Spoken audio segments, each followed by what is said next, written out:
came to Japan to make a game about Japan, and I only had 90 days, but I spent a month finishing and shipping my previous game, and then a week trying to make a game about a blurry memory of a bookstore, and then another week patching bugs from the game I just released. At this point, I had about a month and a half to make my Japan game while I was still in Japan. But what's the game idea? It's about a dead subculture in Japan. People who would build PCs and supercharge them until they popped and caught fire. No kidding, pouring liquid nitrogen on their computer just to squeeze every last bit of power out of it before it literally exploded. And then they would throw it all in the bin and go do it again next weekend. And boy, let me tell you, this shit got competitive. The name of the game? Akihabara Overclockers.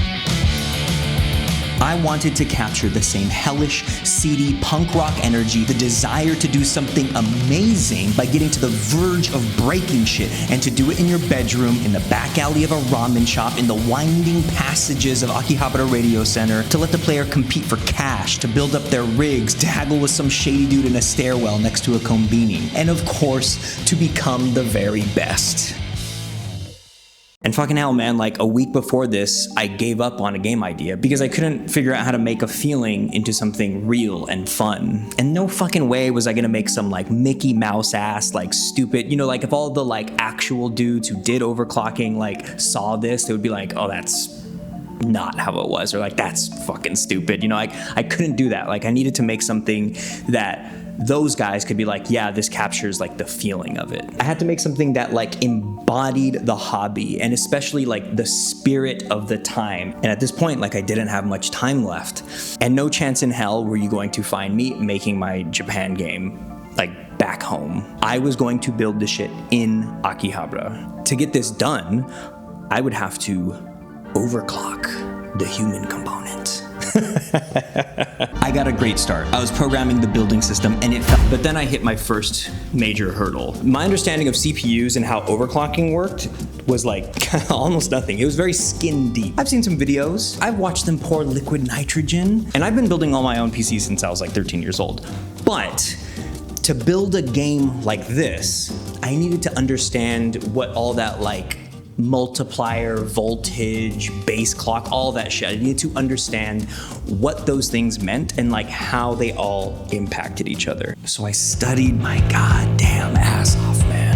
And it wasn't just the tech that I was learning, it was the culture, like discovering the remnants of an ancient tribe, like the lost city of El Dorado, except instead of gold, it's silicon. So I took everything I learned and I built a prototype. And holy shit, I was making progress. This idea was actually coming together. But then I made a pretty sobering discovery.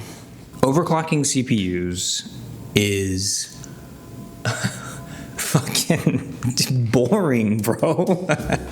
It's just boring. The gamified version of it is like, I don't think I would necessarily actually enjoy overclocking. The more I learned about it, it was just like, it's fascinating to read about, it's fascinating to see happening, but I think the time and energy and research of actually doing the thing is not interesting to me. It does seem kind of boring. And I was trying to make something that was like, so here's like a little thought experiment. Have you ever been like sitting there balancing a spreadsheet and then suddenly you're like, oh, like I'm gonna come in my little panties right now because I have not had that happen. Like this prototype that I built, it was accurate. Like the base clock, the multiplier, the voltage, the temperature, like all that stuff, like they accurately influenced each other. But like all you're doing is like moving numbers around. That meant that there was always going to be like a predictable optimal setting. How the fuck do you make that exciting? Like, how do you hype up this as like a competition? Let me put it this way. If you gave two people the same sword and told them to fight, that's fucking exciting. It's the skills and the creative input and the adaptability of each fighter. But now let's take a drag race. Give two competent drivers the same exact car, make them race on a straightaway.